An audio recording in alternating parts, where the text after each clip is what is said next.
Hi everyone, my name's Gemma. I am currently heading up innovation at a charity called Marie Curie, based in the UK. Marie Curie supports people at the end of their life, and we are a large charity. We bring in about £175 million a year for our fundraising.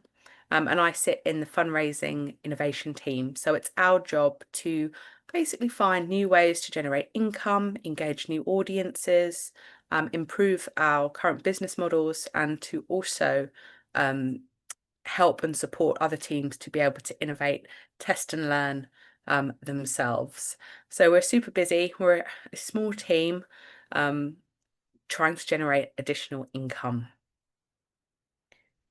So where did it all begin? So we were a relatively new team, and we are small, and our organisation is really big and wants to improve. There is lots and lots of priorities. In fact, there were too many priorities, and they all felt really important for lots of the teams. We had a process, we call it an innovation process, um, but it was really lengthy. So we were taking about 6 months to generate an idea and test it in market. And with innovation, sometimes things go wrong, they don't work. And very often we'll have we had no results right at the very end. And as you can imagine, that led to low stakeholder engagement. It's really difficult to ask your team member to work on an innovation project, or another fundraising team to work on an innovation project, only to go through 6 months and have no real results or no real income, new product. And as a result of that, team morale was really low. We were getting frustrated, and also the organisation was getting frustrated with us, and needed to see results. So, what did we do? So it was clear that we had a really good innovation process. We knew what we were doing, but actually we really struggled to work with each other. That it wasn't working. It wasn't the process. It was our ways of working. So we had a good innovation process, but generally we struggled to collaborate in a way which made us faster, and able to generate those new products for us.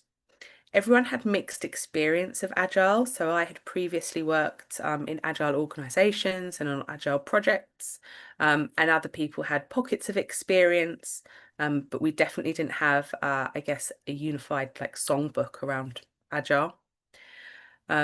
So we knew that we needed to try something. We knew we were tasked with speeding up our processes. So we committed to trying something new, and that was working in new Agile methodology. In order to do this and make sure that we were all aligned and had the same information and were working together well, we invested in some training to learn how to adopt those Agile principles. We used an agency called Tilt, who were able to help us do that. Thinking about what that looked like in practice. So we were learning on the job basically. We had our training and we were spotting new ways that we could, I guess, adopt those principles straight away. And we were lucky in that way because we had several projects that we were working on that we could easily work out how to do this. I guess on a day-to-day basis, this is what it looked like. We picked and used our agile practices now on the agile tools that we used for our agile practices. We had a daily stand-up where we work out in the open, and everyone has access to our Kanban board, which allowed us to keep ourselves really accountable, but also enabled teams to come and see what we were up to as well. We also committed to a small amount of priorities. This was really scary, to be honest, right at the very beginning, because we were very used to having lots and lots of lots and lots of tasks, lots of things that made us look really busy. But actually, the reality is that we weren't really getting loads done because we were just overwhelmed with tasks. So every week, myself and the team would look at our Kanban board, choose 4 or 5 priorities that we wanted to get done for the next week, and we chose to focus on them. And to be honest, if we if we had done those priorities or completed those priorities sort of by the Wednesday, then we were able to add more, which in turn made us actually concentrate on those priorities and get something done, which was really exciting, and helped us move projects much further along than previously, when we had all of those priorities on our to-do list. And we also said that we're also really keen on giving things a try. So there is that real sense of, let's just try a thing, let's test it out, let's learn. And if it works, that's great. But if it doesn't, it's not the end of the world. Like, what can we do to get it better? Or actually, does that not work for our team, etc. Here's roughly what worked and what hasn't. So we're definitely a work in progress on this, and we're learning and developing all the time. So what we've learned and what's worked really well for us is prioritizing outcomes over tasks, as I mentioned previously. So we look every week to think about sort of what are the big outcomes of our project over all the little tasks that we need to do. That gives us a focus on actually what we want to achieve, and not sort of those tick boxes, which you often get stuck in just as you're working through these projects. Working out in the open has been really beneficial for teams to understand what we do. We're a non-income generating team, so we have to show our impact all the time. What that looks like in reality is that we have our Kanban board, which anyone could look at. We also, when we're in full project flow, we'll have a day where anyone can come to our stand-up and ask us questions. And we'll often share what we're working on in team updates, etc. We have one central place for our innovation team updates, so we're not writing a million different updates for lots of different stakeholders. And we're also really keen to share things when they don't work out.